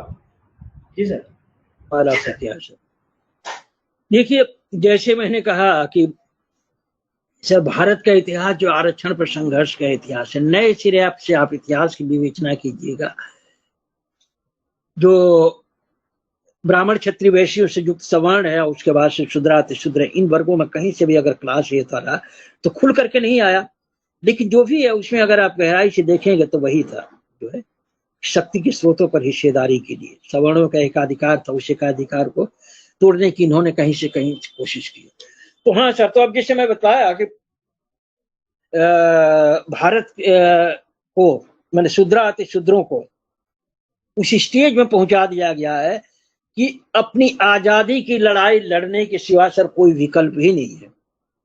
यदि आजादी की लड़ाई न लड़ करके आप आरक्षण बचाओ, जैसे लोग कहते हैं कि निजी क्षेत्र में आरक्षण दे दो, प्रमोशन में आरक्षण दे दो, इसी टाइप की और जो है राहत नुमा घोषणाओं के राहत नुमा जो एजेंडे के पीछे आप भागते रहे तो सर बड़ा लेट कर देते।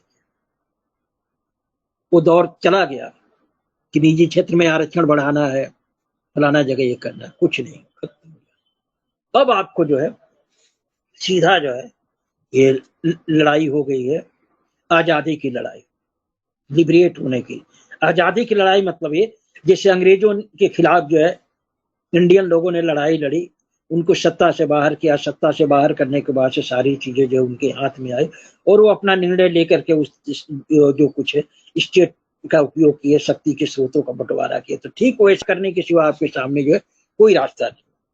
अब यदि आप लड़ाई में उतरते हैं सर, तो एकाधिक कारणों से कम 3 कारणों से आपको अपनी लड़ाई सिर्फ और सिर्फ आरक्षण पर केंद्रित करनी पड़ेगी। पहला कारण यह है सर कि आप हिस्ट्री को नए सिरे से यदि पढ़ेंगे तो पाएंगे की लड़ाई लड़ी, वो जो है लड़ाई शुरुआत में आरक्षण पर केंद्रित करके लड़ी गई सर। आरक्षण क्या है, जिसे मैं आपको पहले बताया कि आरक्षण क्या, शक्ति के स्रोतों से जबरन धकेले गए लोगों को, शक्ति के स्रोतों से फोर्सिबली एक्सक्लूड किए लोगों को कानूनन शेयर दिलाने का, उसमें हिस्सेदारी दिलाने का माध्यम। तो जहां जहां भी आजादी की लड़ाई लड़ी गई सर, आजादी की लड़ाई लड़ने वालों ने शुरू में कभी भी जो है एक्सट्रीम लड़ाई की घोषणा नहीं की। हर जगह शुरू में जो है शासकों से कुछ ना कुछ सुविधाओं की, शक्ति के स्रोतों में थोड़ी थोड़ी हिस्सेदारी की ओर लड़ाई लड़े। इसका सबसे बड़ा एग्जाम्पल भारत है सर। भारत में 1885 में ना, 1885 में कांग्रेस की स्थापना होती है। ये कांग्रेस क्या था, भारत के सुविधा भोगी वर्ग के एलिट क्लास का संगठन था। इस संगठन का लक्ष्य क्या था कि इस देश को जो अंग्रेज रूल कर रहे हैं तो उसमें हमें भी कहीं कहीं हिस्सेदारी मिले। तो सबसे पहले उन्होंने हिस्सेदारी की जो वो ज्ञापन देते थे कि भाई अंग्रेज जब इस देश में शासन चला रहे हैं तो हमारा भी कहीं हिस्सेदारी इसमें होना चाहिए। इस क्रम में आपको 1892 में सर, 1892 में पीडब्ल्यूडी के ठेकों में,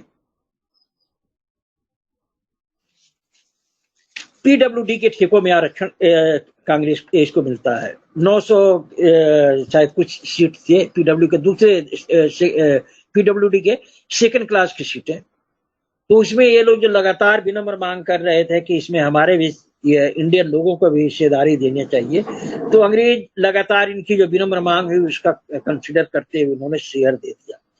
एक बार सर जहां इनको विनम्र मांग करते करते शक्ति के स्रोतों में जो है हिस्सेदारी का स्वाद चखने का मौका मिला, उसके बाद से जो है उनकी लड़ाई इसी पर केंद्रित हो जाती है। सन 1900 में कांग्रेस पार्टी टेलीग्राम में और विविध क्षेत्रों में जो है अब प्रतिनिधित्व की मांग करती है कि अंग्रेज आप इस देश पर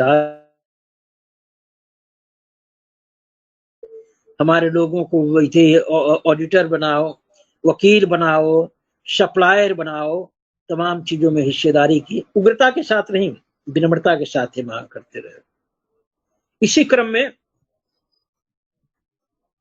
आज भारत में जो है निजी क्षेत्र में आरक्षण की लड़ाई चल रही है सर। अब तो इसका कोई फायदा नहीं, लेकिन लंबे समय से मुझे लगता है कि प्राय 2 दशकों से जो है विभिन्न संगठन निजी क्षेत्र में आरक्षण की मांग उठा रहे हैं। ये निजी क्षेत्र में आरक्षण की मांग बिल्कुल नहीं है सर। इसकी शुरुआत कांग्रेस करती है। 1990 के आसपास जो वहां पर जमाने की जो कंपनियां थे, ब्रिटिश फर्म थे, अंग्रेजों की कंपनियां थी, उसमें जो इंडियन पूंजीपति लोग का कुछ नहीं लगा था। तो उस जमाने में अंग्रेज जो है इंडियन लोगों को जो रिप्रेजेंट करते थे, इनकी आशा और आकांक्षा के प्रतीक जो जिसे आज की तारीख में भाजपा हो गई है, उस जमाने में कांग्रेस ही थी। तो कांग्रेस ने निजी क्षेत्र की कंपनियों में जो ब्रिटिश फर्म है, उसमें भी जो हिस्सेदारी की मांग उठाया था कि इसमें हमारे लोगों को जो है कर्मचारी के रूप में रखा जाए, अन्य गतिविधियों में रखा जाए। तो आप देखेंगे सर कि जो भारत की आजादी की लड़ाई है, इस लड़ाई की शुरुआत आरक्षण से होती है, जिसका कांग्रेस ने किया। तो शुरुआत में जब इनको आरक्षण का ये होता है, जो स्वाद मिल जाता है, उसके बाद से स्वाद मिलने के बाद से एक समय ऐसा आता है कि पूर्ण स्वाधीनता की लड़ाई को बल देते हैं कि अंग्रेजों को हटा करके अब हमें शक्ति के सारे स्रोतों पर कब्जा जमाना। तो इस तरीके से भारत की जो आजादी की लड़ाई, जो मैं बताया कि इतिहास आपको दोहरा रहा है, इंडियन लोगों ने गोरे अंग्रेजों के खिलाफ लड़ाई लड़ी थी, और आज जो है मूल निवासी शूद्र को जो है काले अंग्रेजों के खिलाफ लड़ाई लड़ी है।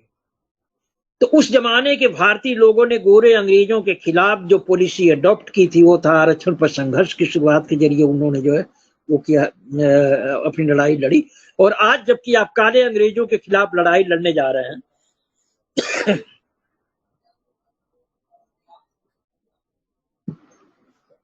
मुझे लगता है कि आपको आरक्षण पर लड़ाई को केंद्रित करने के सिवा दूसरा कोई उपाय नहीं है। आरक्षण पर ही आपको आजादी की लड़ाई इसलिए भी लड़नी है कि आप देखें कि मंडल के समय 7 अगस्त 1990 को जब नए सिरे से जो है आरक्षण की शुरुआत होती है इस देश में, तभी जो है युद्ध भड़क उठता है, तभी आरक्षण पर संघर्ष, तभी भारत में वर्ग संघर्ष भड़क उठता है। इसके पहले दलित और आदिवासियों को जो रिजर्वेशन मिला था, उसके प्रति ये सुविधा भोगी वर्ग का तबका एक मेंटल प्रिपरेशन ले चुका था कि चलो ये बहुत काफी, इनको चलो इनको झेल लिया जाए, झेलने की मानसिकता बना लिए थे। लेकिन मंडल की रिपोर्ट के बाद से जो है उनकी मानसिकता वो खत्म हो जाती है, पूरा का पूरा जो है शत्रु समाज के रूप में हो जाता है, और उस आरक्षण को खात्मे के क्रम में ही जो है आज आपको गुलामों की स्थिति में पहुंचाया है। तो इसलिए यदि आपको अपनी लिबरेशन की लड़ाई लड़नी है तो आरक्षण पर ही केंद्रित करके लड़ाई लड़ना पड़ेगा। तब यदि आरक्षण पर केंद्रित करके आपको लड़ाई लड़नी है तो क्या फार्मूला बनाएंगे? सर, भारत में जो है आरक्षण पर लंबे समय से लड़ाई होती रही है, जैसे मैं बताया, लेकिन दुर्भाग्य की बात है कि सर्वव्यापी आरक्षण की लड़ाई किसी ने लड़ा ही नहीं। बाबा साहब बड़े लाचार थे, बड़ी मजबूरी में उन्होंने संविधान में आपके लिए जो है प्रतिनिधित्व का प्रोविजन करवाया। यदि उनके पास, जैसे आज भाजपा के पास पॉलिटिकल पावर है, यदि उनके पीछे विराट राजनीतिक शक्ति होती तो बाबा साहब शक्ति के तमाम स्रोतों में सर आपका रिप्रेजेंटेशन, आपका आरक्षण जो है ये कर देते, लागू कर देते। लेकिन वो तो बड़े लाचारी में जो है किए थे क्या कि जिस तरीके से जबरदस्त बॉलिंग हो रही है और एक जो कामयाब बैट्समैन है गली और स्लिप के बीच से 4 रन निकाल देता है, बाबा साहब ने अपने इंटेलेक्ट के जोर से आपको कुछ हिस्सेदारी दिलाई थी। उनके पास पावर नहीं था, वो नहीं कि जो मन में आए सो लिख दिए, यदि वो रहता तो बाबा साहब सारा चीज कर देते, लेकिन वो नहीं कर पाए। हमारी क्या भूल हुई? बाबा साहब से जो रिजर्वेशन मिला हम उसी पर संतुष्ट हो गए, आगे की लड़ाई लड़ने की कोशिश नहीं की, जबकि इसका बड़ा एग्जाम्पल सेट हुआ था। बाबा साहब का जो रिजर्वेशन है, इसी रिजर्वेशन को आधार बना करके अमेरिका में प्रत्येक क्षेत्र में A to Z जीवन का कोई ऐसा क्षेत्र नहीं है, वहां पर सप्लाई में, डीलरशिप में, फिल्म में, टीवी में, मीडिया में, कोई ऐसा शक्ति के समस्त स्रोतों में जो है हिस्सेदारी वहां पर मिली है। और उनका रिजर्वेशन जो है आपके भारत के रिजर्वेशन को ही नकल करते हैं सर। और यहाँ जब रिजर्वेशन की शुरुआत हो जाती है दलितों को, उसके 20 साल बाद वहां शुरू होता है, प्रत्येक क्षेत्र में हो गया।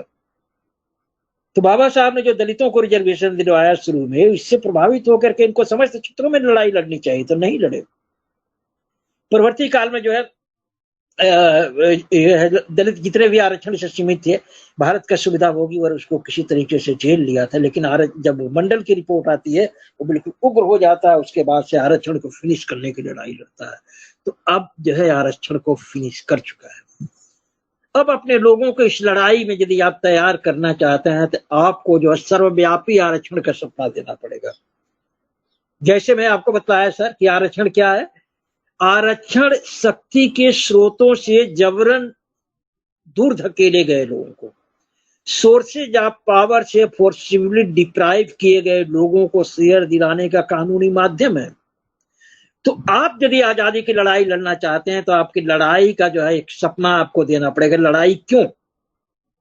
कि आजादी की लड़ाई आप क्यों लड़ने जा रहे हैं? आजादी की लड़ाई इसलिए लड़ने जा रहे हैं कि आज आपको शक्ति के समस्त स्रोतों से बहिष्कृत कर दिया गया और शक्ति के स्रोतों पर एक जो हजारों साल की जन्मजात सुविधा भोगी वर्ग का कब्जा हो गया है। तो आपकी लड़ाई का मकसद है आजादी, और आजादी जैसे मैं बताया कि आजादी तभी आपको मिलेगी जब शक्ति के तमाम स्रोतों पर आपका वाजिब हिस्सेदारी होगी। ऐसे में जो है यदि आप आजादी की लड़ाई लड़ना चाहते हैं तो आपको सर्वव्यापी की यूनिवर्सल रिजर्वेशन की ऑल सेक्टर में शक्ति के जितने भी स्रोत है उसमें भागीदारी की लड़ाई लड़नी पड़ेगी। इसके सिवा कोई रास्ता नहीं है।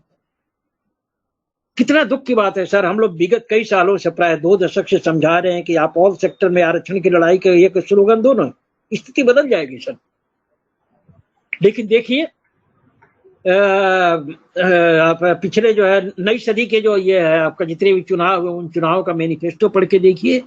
जो वंचित तबके हैं, बहुजन समाज के नेताओं ने जो ये किया, अपना जो एजेंडा दिया, मैनिफेस्टो दिया, उस मैनिफेस्टो में कहीं भी जो है सर्वव्यापी आरक्षण की बात नहीं किया। किसी ने कहा थोड़ा सा कि हम आएंगे तो आपको वो देंगे, निजी क्षेत्र में आरक्षण दिलाएंगे, तो किसी ने कहा कि थोड़ा सा हम ठेके में ये कर देंगे। सारी चीजों में हिस्सेदारी की बात इन्होंने कहा किया। यदि किया होता भारत की हिस्ट्री बदल गई होती सर। और सर्वव्यापी आरक्षण की लड़ाई से जो है आप जो है बाजी पलट सकते हैं। इसका एक बड़ा एग्जाम्पल मैं आपको देना चाहता हूं सर। 2015 में बिहार विधानसभा का जो चुनाव होता है, फिर नए सिरे से होने जा रहा है, बिहार विधानसभा का जो चुनाव होता है, उस समय नरेंद्र मोदी अप्रतिरोध, अनबिटेबल, अनस्टॉपेबल जो है स्थिति में आ गए थे। तो जो आपका बिहार का जो चुनाव था उसमें लगा कि ये चुनाव होने जा रहा है ये महज जो है औपचारिकता बन के रह जाएगा, वन साइडेड गेम होगा। लेकिन जो है सर्वव्यापी आरक्षण की लड़ाई जो है हिस्ट्री को बदल के रख देती है। आपको मैं याद दिलाना चाहूंगा सर, 2014 में मोदी आते हैं। मोदी जब जबरदस्त तरीके से सत्ता में काबिज होते हैं, बिहार में नीतीश कुमार जो है वो सत्ता छोड़ करके मांझी को सीएम बनाते हैं, और उसके बाद से वहां पर लालू और उनके जो है एक एलायंस होता है। ये एलायंस जब चल रहा होता है, अगस्त महीने में वहां पर होता, 10 सीटों का उपचुनाव था। उपचुनाव को देखते हुए वैशाली में आपका ये राजद का वो था, कार्यकर्ताओं का प्रशिक्षण शिविर लगा हुआ था। उसमें लालू यादव ने जो है बात उठाई। उसमें उन्होंने कहा कि हमें सरकार से सरकारी ठेकों सहित विकास की तमाम योजनाओं में एससी, एसटी, ओबीसी और अकलियतों के लिए 60% आरक्षण चाहिए। गौर करें सर, आरक्षण की भारत में जितनी भी लड़ाई लड़ी है बस वही निजी क्षेत्र में आरक्षण दे दो, प्रमोशन में आरक्षण दे दो। नौकरियों से आगे बढ़कर के सप्लाई, डीलरशिप, ट्रेड, कॉमर्स में हिस्सेदारी की बात किसी ने की नहीं। 2015 में लालू करते हैं,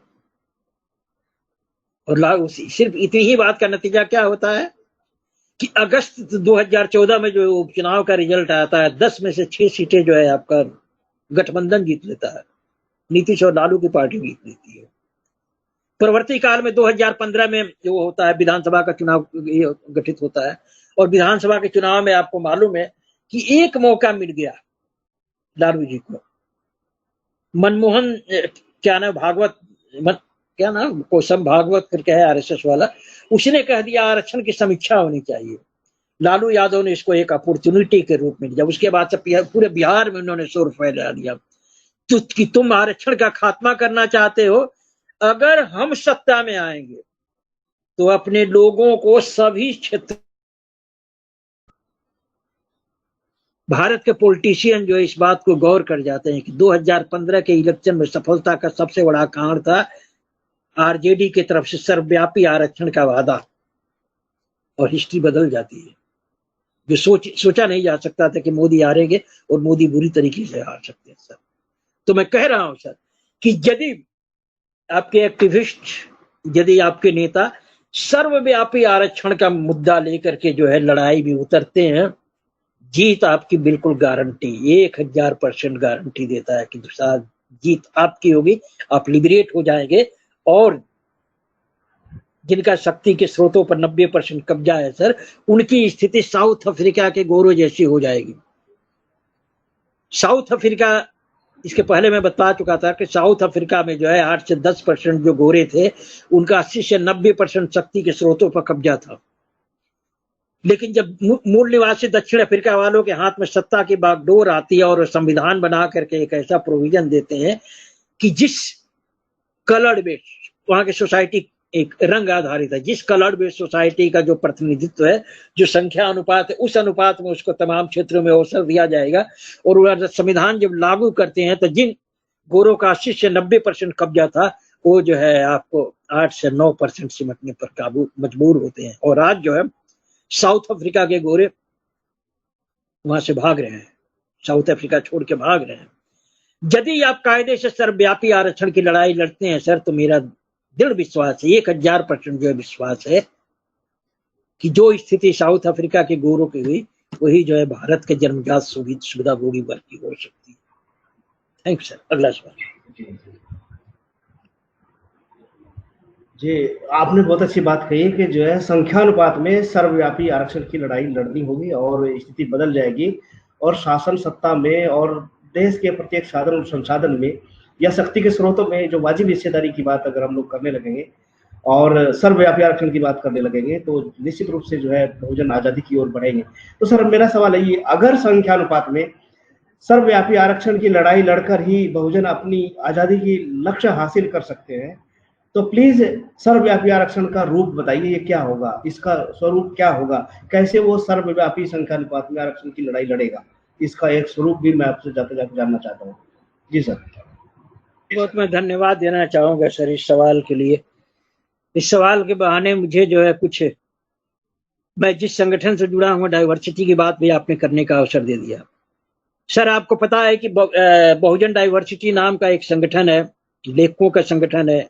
इस संगठन से आप भी जुड़े हैं, संगठन को प्रमोट करने में आप भी अपने लेबर पर बहुत कुछ किया है, तो आप इसके एजेंडे से वाकिफ है सर। ये संगठन सर वही 15 मार्च 2007 को बना था, और संगठन के द्वारा जो है हम लोगों ने जो है, लेखकों का संगठन है, हमारे आप जैसे लोगों ने, हम लोगों ने जो है स्थिर किया कि मानव जाति की सबसे बड़ी समस्या आर्थिक और सामाजिक गैर बराबरी है। इसी बात को याद दिलाया था बाबा साहब डॉक्टर अंबेडकर ने 25 नवंबर 1949 को संविधान सौंपने के एक दिन पूर्व। तो बहुजन डाइवर्सिटी मिशन से जुड़े लोगों ने इस बात को ध्यान रखते हुए कि मानव जाति की सबसे बड़ी समस्या आर्थिक और सामाजिक गैर बराबरी है, जिसके खात्मे का आह्वान हमारे मसीहा बाबा साहब डॉक्टर अंबेडकर ने किया था। लेकिन इस देश के वर्णवादी, इस देश के जातिवादी शासकों ने उस चेतावनी की अनदेखी कर दिया। तो जब बहुजन डाइवर्सिटी मिशन की स्थापना होती है सर, तो हम लोग मानव जाति की सबसे बड़ी समस्या मानते हुए, बाबा साहब के अनुसार जो भारत की सबसे बड़ी समस्या मानते हुए, हम लोग पूरी तरीके से आर्थिक और सामाजिक गैर बराबरी के खात्मे पर अपना ध्यान केंद्रित करते हैं। जब हम लोग इस दिशा में चिंतन करते हैं तो पता चलता है सर कि दुनिया में आर्थिक और सामाजिक गैर बराबरी की सृष्टि, गौतम बुद्ध ने कहा है कि कोई भी समस्या है तो ये है, उसका कोई कारण है, कारण को यदि आप सामने लाते हो तो निवारण में कोई ये दिक्कत नहीं होगी।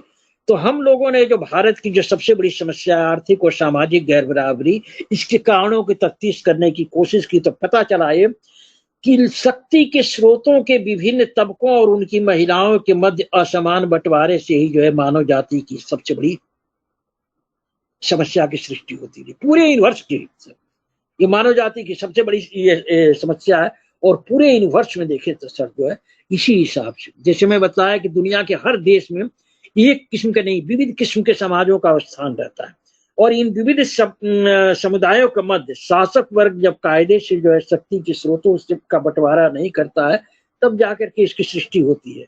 अभी भारत के तो इस बात को मानते हुए कि शक्ति के स्रोतों में लोगों का विभिन्न तबकों और उनकी महिलाओं के मध्य असमान बंटवारे से इसकी स्थिति होती है, तब हम लोग जो है तय करते हैं कि यदि आर्थिक और सामाजिक गैर बराबरी के क्या नाम है उत्पत्ति का कारण है। तो इसके खात्मे के लिए हम लोग शक्ति के स्रोतों में सामाजिक और लैंगिक विविधता का प्रतिबिंबन कराएंगे, अर्थात भारत के विविध सामाजिक समूहों और उनकी महिलाओं के मध्य शक्ति के स्रोतों का बंटवारा कराएंगे। यही बहुजन डाइवर्सिटी मिशन का घोषणा रहा। विविध समाजों क्या, सवर्ण, ओबीसी, एससी एसटी और इनसे कन्वर्टेड धार्मिक अल्पसंख्यक समूह, ये चार समूहों के मध्य जो है, प्रिया जरा लाइट ऑन करो, इन चार समूहों के मध्य शक्ति के स्रोतों के हम लोगों ने बंटवारे का परिकल्पना किया और उसी हिसाब से चलते रहे। तो जैसे तो हम लोगों ने जो है 2007 से सर जो है एक सर्वव्यापी, आप उसको कह सकते हैं कि सर्वव्यापी आरक्षण की लड़ाई लड़ रहे हैं। और सर्वव्यापी आरक्षण का सर हमारा एजेंडा क्या है आपको बताऊं, हम लोगों ने 10 सूत्री कार्यक्रम दिया सर। ये जो 10 पॉइंट एजेंडा जो है डाइवर्सिटी मिशन की तरफ से जारी किया गया है, इसमें देखेंगे कि 10 पॉइंट में जो शक्ति के 4 स्रोत होते हैं, चारों स्रोत इसमें समाहित हो जाते हैं। इसके तहत हम लोगों ने पहला जो प्रोग्राम दिया सर वो था कि सेना व न्यायालयों सहित सरकारी और निजी क्षेत्र की सभी स्तर की सभी प्रकार की नौकरियों में सामाजिक और लैंगिक विविधता लागू हो, अर्थात ब्राह्मण, क्षत्रिय, वैश्यों के मध्य बंटवारा हो। दूसरा हम लोगों का रहा सरकारी और निजी क्षेत्रों द्वारा दी जाने वाली सभी वस्तुओं की डीलरशिप का बंटवारा, ये 4 सामाजिक समूहों की संख्या अनुपात में। तीसरा एजेंडा क्या था, सरकारी क्षेत्रों द्वारा की जाने वाली सभी वस्तुओं की खरीदारी, जितने भी संस्थाएं हैं, सरकारी हो, निजी क्षेत्र हो, आपका सचिवालय हो, चाहे कोई कंपनी हो, तो अपने रिक्वायरमेंट की वस्तुएं खरीदती है ना। आप हायर एजुकेशन में आप अपने इंस्टीट्यूशन के चलाने के लिए तरह तरह की उसमें जो स्टेशनरी खरीदते होंगे, बुक्स खरीदते होंगे, बेंच फेंच तरह तरह की चीजें खरीदते होंगे, बिल्डिंग बनवाते होंगे तो उसमें बोरों का ही लेता होंगे। तो ये चीजों कोई सप्लाई करता है ना, आपके इंस्टीट्यूशन में, आपके कॉलेज में कोई सप्लाई करता है ना। तो ये जो सप्लाई है, ये जो विविध वस्तुएं जो किसी संस्थान को चलाने के लिए ये जरूरी है, इनमें जो है अवसर भारत के 4 सामाजिक समूहों के संख्या अनुपात में दिया जाए, अर्थात सवर्ण, ओबीसी, एससी एसटी और धार्मिक अल्पसंख्यकों के संख्या अनुपात में आपका बंटवारा किया जाए सप्लाई में।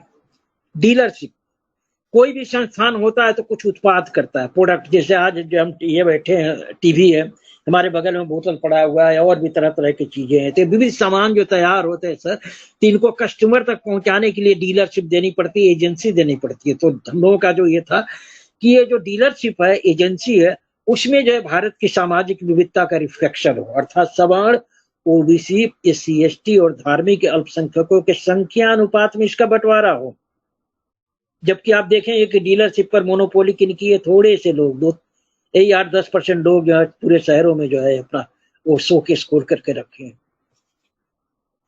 चौथा हम लोगों का रहा है सर सड़क, भवन निर्माण इत्यादि के ठेकों, जो सड़क बन रही है, बिल्डिंग्स बन रही है, पार्किंग है, परिवहन है, ट्रांसपोर्टेशन के लिए लाइसेंस, तो सड़क, भवन निर्माण इत्यादि के लिए जो ये है, जो ठेके दिए जाते हैं, जो विभिन्न शहरों में पार्किंग का बंटवारा होता है, परिवहन का जो लाइसेंस दिया जाता है, इसमें जो है सामाजिक और लैंगिक विविधता हो, अर्थात जो है इसका बंटवारा जो है सवर्ण, ओबीसी, एससी एसटी और धार्मिक अल्पसंख्यकों के संख्या अनुपात में किया जाए।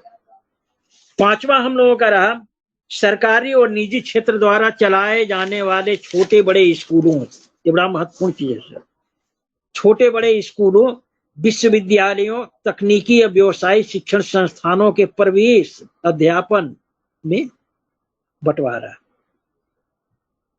एजुकेशन से आप जुड़े हुए हैं सर, विनम्रता के साथ मैं कहूं, एजुकेशन के सॉल्यूशन सबको एक ही दिखाई पड़ता है, समान शिक्षा नीति, इससे कुछ नहीं होगा सर।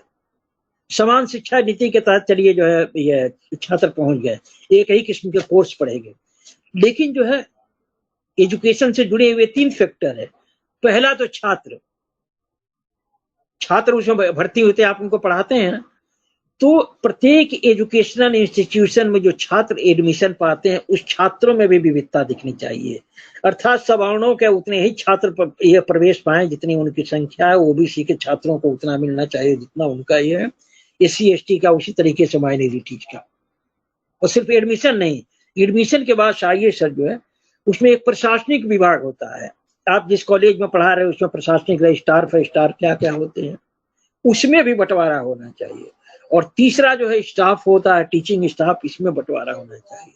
तो जब तक छात्रों के प्रवेश, एजुकेशनल इंस्टीट्यूशन के प्रशासनिक विभाग और टीचिंग स्टाफ का बंटवारा ये भारत के 4 सामाजिक समूहों के संख्या अनुपात में नहीं होगा, जो शक्ति का एक महान स्रोत है ये शैक्षिक एजुकेशन, वो जो है अन्याय का शिकार बन के रह जाएगा। ये हम लोगों का जो सर 5वां ये था। 6वां था सरकारी और निजी क्षेत्र द्वारा अपनी अपनी नीतियों उत्पादित वस्तुओं के विज्ञापन के मद में खर्च की जाने वाली धनराशि। आज सर हम रोना रोते हैं कि भी है हम कहीं नहीं, टीवी चैनल में हम नहीं है, कहीं हमारे अखबार नहीं है। तो इन अखबारों और मीडिया के पीछे एक इकोनॉमिक्स होता है, ये सारी चीजें चलती हैं सर आपको विज्ञापन से, सारी चीजें विज्ञापन से चलती हैं सर। और देखें कि विज्ञापन मिलता है किनको, सिर्फ और सिर्फ भारत के सुविधा भोगी वर्ग को मिलता है। आज संभवतः जो है पता नहीं शायद कई लाख करोड़ की जो है ये विज्ञापन का मार्केट हो चुका है। अगर ये कई लाख करोड़ का विज्ञापन का मार्केट है सर, तो इन विज्ञापन निधि में सरकारें जैसे अपनी नीति के प्रचार के लिए, आज ही देखता हूँ दैनिक जागरण में 1 पेज का निकला हुआ, तमाम अखबारों में 1 पेज का विज्ञापन निकलता है, और भी कई चीजें निकलती है, दूरदर्शन पर आप दिखाई पड़ते हैं।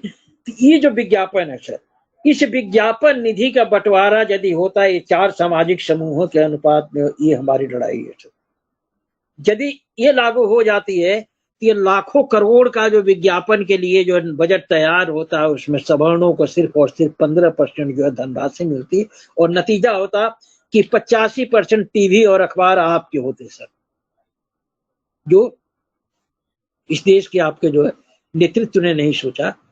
2 दशक से हम लोग काम कर रहे, बुद्धिजीवियों के जेहन में बात नहीं आई। तो एक है सर कि विज्ञापन निधि का बंटवारा भारत के 4 सामाजिक समूहों। 7वां है सर देश विदेश की संस्थाओं द्वारा गैर सरकारी संस्थाओं एनजीओ को दी जाने वाली धनराशि।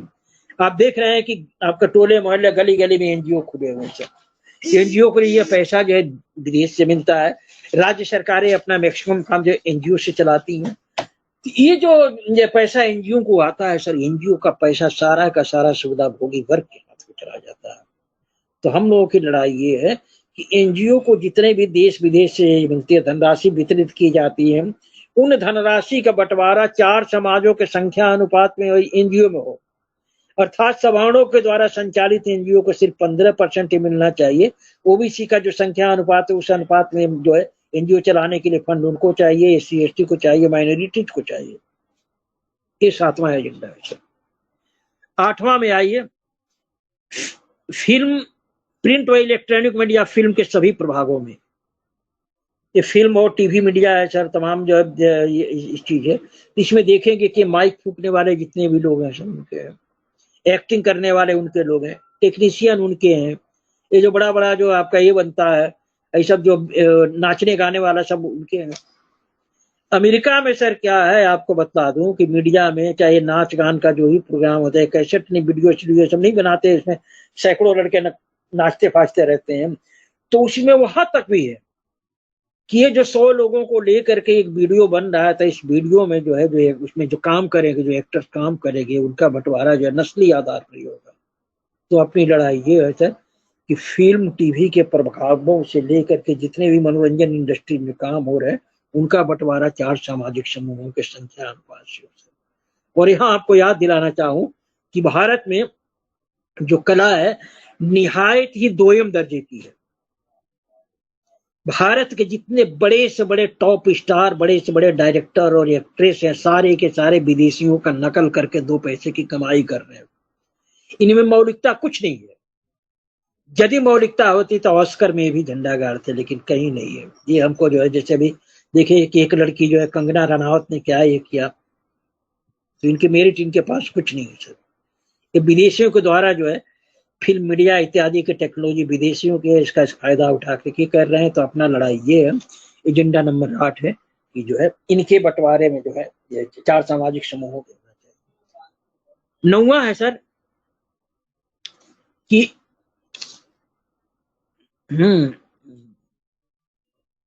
रेल, राष्ट्रीय मार्गों की जमीन, रेलवे के अगल बगल में ढेरों जमीन पड़ी हुई है, राष्ट्रीय राजमार्गों की जमीन पड़ी हुई है, विभिन्न शहरों में विभिन्न इलाकों में मठों की जमीन है।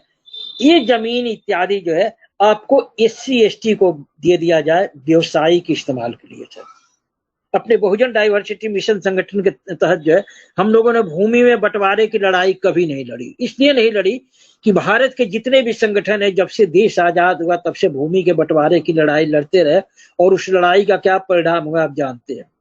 हम लोग की लड़ाई ये है कि रेलवे के पास जो है देखिए अगल बगल विशाल जो है ये जमीन पड़ी है और जमीनें बहुत उपयोगी है, नेशनल हाईवेज तो पड़ी हुई है, शहरों में जो विभिन्न धार्मिक संस्थाओं के उनके पास दुनिया भर का पड़ा है।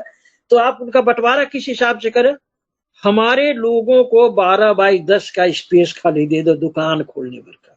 हम ये नहीं कहते हैं कि वो जमीन का टुकड़ा दे दो, प्लॉट मान लो। समझे सर, आप कल्पना करिए, मेरी आइडिया जो आप इसके बतला दूं कि रेलवे के पास जो बेहिसाब जमीन है सर, आज उस पर जो है शॉपिंग मॉल बनने जा रहे हैं। भारत सरकार जो है ये सारा कुछ उनके हाथ से बेचने के लिए जा रहे हैं। तो अपना लड़ाई 10वां और आखिर, हाँ, और इसी में एक है पौरहित में। हम सर मानते हैं कि धर्म जो है, डॉक्टर अंबेडकर ने कहा कि धर्म भी शक्ति का एक स्रोत है और शक्ति के स्रोत के रूप में इसकी अहमियत जो आर्थिक शक्ति से जरा भी कम नहीं है। तो हमारे बहुजन समाज के लोग भले ही बुरा माने, लेकिन एचएल दुसाद जो है 2007 से इस बात को ये कर रहा है कि पौरहित का बंटवारा होना चाहिए। अब देख रहे हैं कि धार्मिक सेक्टर की जो संपत्ति है कि एक स्टेट के बजट से कहीं ज्यादा है, और उसका भोग कौन कर रहे हैं, 1 से 1.5% जो है ब्राह्मण कर रहे हैं। तो अपनी लड़ाई है कि पौरहित के बंटवारे में ब्राह्मण, क्षत्रिय, वैश्य, कुर्मी, कहार जितने भी लोग हैं इनके स्त्री और पुरुषों के मध्य बंटवारा हो। इस तरीके से बंटवारा यदि हो जाएगा तो डॉक्टर अंबेडकर के शब्दों में जो धार्मिक सेक्टर आर्थिक शक्ति के समतुल्य महत्व रखते हैं उसका जो बंटवारा हो जाएगा। आखिरी अपना है सर ग्राम पंचायत, शहरी निकाय, संसद, विधानसभा की सीटों, इनमें बनने वाले मंत्रिमंडल, इन मंत्रिमंडलों को चलाने वाले कर्मचारियों की संख्या इत्यादि का बंटवारा भी जो है भारत के 4 सामाजिक समूहों की संख्या अनुपात, अर्थात इसमें भी विविधता लागू। तो आपने सर जो हमसे सवाल किया, सर्वव्यापी आरक्षण का रूप क्या हो, आप कल्पना करें कि जो मैंने एजेंडा आपको बतलाया बहुजन डाइवर्सिटी मिशन के तहत जो हम लोग जो पिछले 15 सालों से जो वो कर रहे हैं, प्रोपगेट कर रहे हैं, और इसका लाभ हुआ। जैसे मैं बताया सर कि 2015 में अगर बीजेपी की हारती है, लालू प्रसाद यादव आते हैं, तो उसमें कहीं ना कहीं ये जो डाइवर्सिटी का जो कंसेप्ट हम लोग दे रहे हैं उसका ये था। तो आपके नेता जितने भी नेता हैं खुल करके जो शक्ति के माने ऑल सोर्सेज ऑफ पावर माने तमाम आरक्षण का बंटवारा जो है भारत के 4 सामाजिक समूहों के मध्य करने का घोषणा कर दे, तो सर मैं ये कहता हूँ कि तिनकों की तरह उड़ जाएगा, कुछ नहीं चलेगा इनका। जितना भी देवभक्ति का जो है लोगों के ऊपर जो इनका राम और क्या क्या ये करे, जितना भी देशभक्ति का पाठ पढ़ाए, कुछ नहीं होगा सर। सर्वव्यापी आरक्षण का एजेंडा जो है इनके सारे मंसूबों पर ये पानी फेर देगा। तो इस तरीके से मेरा इस जो आपने जो सवाल उठाया जो ये क्या लब्बो-लुबाब यही है कि भारत का इतिहास जो आरक्षण पर संघर्ष का इतिहास है। मंडल की रिपोर्ट लागू होने के बाद इस संघर्ष जो बिल्कुल एक्सट्रीम पर पहुंच जाता है, और इस संघर्ष का खामियाजा हमको इस रूप में भोगना पड़ता है कि सर आज जो है मूल निवासी शूद्र जो है बिल्कुल गुलामों की स्थिति में पहुंच चुके हैं। जिस तरीके से इंडियन लोगों को गोरे अंग्रेजों के खिलाफ लड़ाई लड़नी पड़ी थी, वही लड़ाई लड़ने की स्थिति जो है आज शूद्रों को आ गई है। इनको काले अंग्रेजों के खिलाफ लड़ाई लड़नी है ये है। अब यदि लड़ाई लड़ना है तो आपको जो है इस लड़ाई का जो मेन एजेंडा बनाना पड़ेगा सर्वव्यापी आरक्षण। यदि आप अपने मतदाताओं तक ये संदेश पहुंचाने में सफल होते हैं कि सत्ता तुम हमें दो, नेताजी सुभाष चंद्र बोस ने कहा था एक समय कि तुम हमें खून दो, हम तुम्हें आजादी देंगे। हमारे नेता फोन की बात ना करके सिर्फ ये कहें कि तुम हमें एक वोट दो और वोट के बदले में हम तुम्हें शक्ति के तमाम स्रोतों में हिस्सेदारी देंगे। देखिएगा रातों रात जो है हिस्ट्री पलट जाएगी और आपका बहुजन समाज जो है गुलामी से निजात पा जाएगा। तो थैंक यू सर, आपने जो हमें अपनी बात कहने का मौका दिया इसके लिए अशेष आभार। उम्मीद दर्शक हैं जो आज हम लोगों ने वार्तालाप किया इस पर जो है कुछ चिंतन मनन करेंगे और सर्वव्यापी आरक्षण के लिए मन बनाएंगे। जय भीम, जय भारत, जय मंडल।